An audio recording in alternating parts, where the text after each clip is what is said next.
வணக்கம். மத்தவங்க சொல்ற வார்த்தைகள் எல்லாம் சில சமயம் ஒரு பெரிய கல்ல தூக்கி நெஞ்சில வச்ச மாதிரி பாரமா இருக்கு இல்லையா?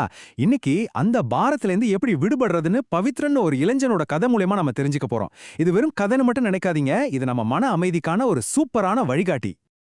இந்த கதைக்குள்ள போறதுக்கு முன்னாடி ஒரு நிமிஷம் யோசிங்களேன். யாராவது சொன்ன கடுமையான வார்த்தைகளோ இல்ல அவமானங்களோ உங்க மனசுல ஒரு பாரமா உட்கார்ந்து உங்களை ரொம்ப சோர்வடைய செஞ்சிருக்கா? இந்த கேள்விக்கான பதில மனசுல வச்சுக்கிட்டே இந்த கதையை கேளுங்க. சரி, முதல் பகுதி பவித்ரனின் சுமை. மத்தவங்களோட எதிர்மறையான வார்த்தைகளை சுமந்த ஒரு இளைஞனோட கதை இது. அவன் சுமந்தது ரொம்பவே ஒரு விசித்திரமான பாரம். அது என்னன்னு பார்க்கலாமா? ஆமாங்க, நீங்க கேட்டது சரிதான். ஒவ்வொரு தடவையும் யாராவது அவனை காயப்படுத்தினா உடனே ஒரு கல்லை எடுத்து தன்னோட பையில போட்டுக்குவான். நாளாக நாளாக அந்த கற்களோட எண்ணிக்கையும் அதிகமாக்கிட்டே இருந்துச்சு. பையோட பாரமும் கூடிக்கிட்டே போச்சு. அவனா வழிய போய் ஏத்துக்கிட்ட இந்த பாரத்தோட விளைவு என்ன தெரியுமா? அவனோட ஒவ்வொரு நாளும் ஒரு போராட்டமா மாறிடுச்சு. நடக்கிறது, வேலை செய்யறது, ஏன் சும்மா இருக்கிறது கூட அவனுக்கு ரொம்ப பெரிய சோர்வை கொடுத்துச்சு. அந்த பாரம் அவனோட உடம்ப மட்டும் இல்ல, மனசையும் சேர்த்து நசுக்கிட்டு இருந்துச்சு. இப்போ இரண்டாவது பகுதி, ஒரு ஞானமான சந்திப்பு. தன் பாரத்தால ரொம்பவே சோர்ந்து போன பவித்ரன் மன அமைதியை தேடி ஒரு பயணத்தை ஆரம்பிக்கிறான். அப்போதான் அவனோட வாழ்க்கையே மாத்த போற ஒரு வியாபாரியை சந்திக்கிறான். இங்க பாருங்க, ரெண்டு பேருக்கும் இருக்கிற வித்தியாசம் எவ்வளவு தெளிவா தெரியுதேன்னு.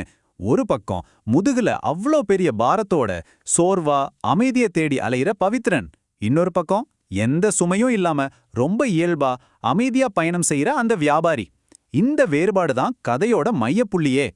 அந்த வியாபாரி பவித்ரன் கிட்ட, ஏன்பா இவ்ளோ பெரிய மூட்டையை தூக்கிட்டு போற அப்படின்னு கேக்குறாரு. அதுக்கு பவித்ரன் தன்னோட பைய காட்டி சொல்றான், இது வெறும் கல் இல்லைங்க, மத்தவங்க என் மேல வீசின அவமானங்கள், என்னால மறக்கவே முடியாத காயங்கள் அப்படின்னு விளக்குறான். அடுத்தது சுமையின் உண்மையான காரணம். பவித்ரன் சொன்னதை கேட்ட அந்த வியாபாரி அவனோட மொத்த பார்வையவே மாத்தக்கூடிய ஒரு உண்மையை சொல்ல ஆரம்பிக்கிறாரு. இதுதாங்க கதையோட முக்கியமான டேர்னிங் பாயிண்ட்.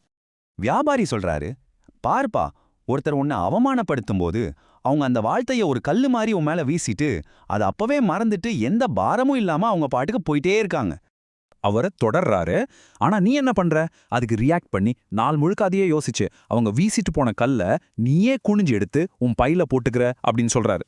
யோசிச்சு பாருங்க இந்த விஷயம் எவ்வளோ ஆழமானதுன்னு. உன் எதிர்வினையே உன் சுமை. சுருக்கமா சொல்லணும்னா, பாரம் அன்றது மத்தவங்க வார்த்தையில இல்ல, அதுக்கு நாம கொடுக்கற முக்கியத்துவத்துல தான் இருக்கு.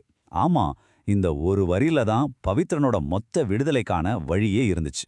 நாலாவது பகுதி, கற்களை விடுவித்தல்.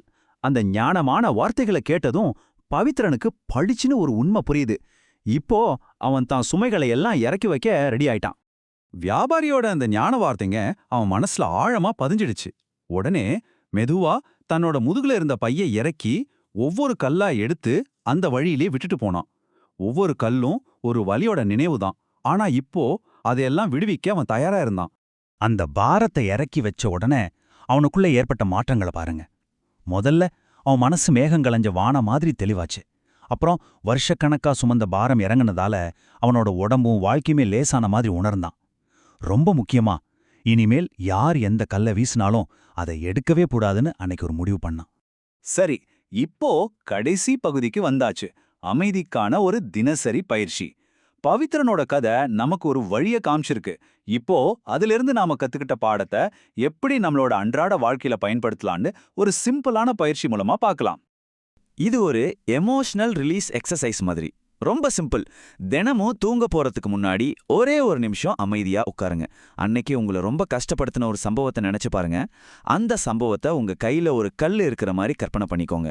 அப்புறம் உங்களுக்குள்ளேயே மெதுவா சொல்லிக்கோங்க, இந்த கல் என்னோடதே இல்ல, நான் இதை விடுவிக்கிறேன். கடைசியா அந்த கல்லை தரையில வைக்கிற மாதிரி கற்பனை பண்ணி அந்த பாரத்தை நேத்தோட விட்டுடுங்க.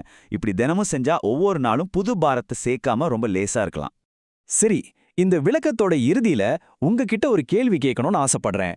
இன்னைக்கு இந்த நிமிஷம் எந்த கல்லோட பாரத்தை உங்க மனசிலிருந்து இறக்கி வைக்க நீங்க தயாரா இருக்கீங்க? யோசிங்க, செயல்படுங்க. உங்க பயணமும் இனிமேல் லேசா இருக்கட்டும்.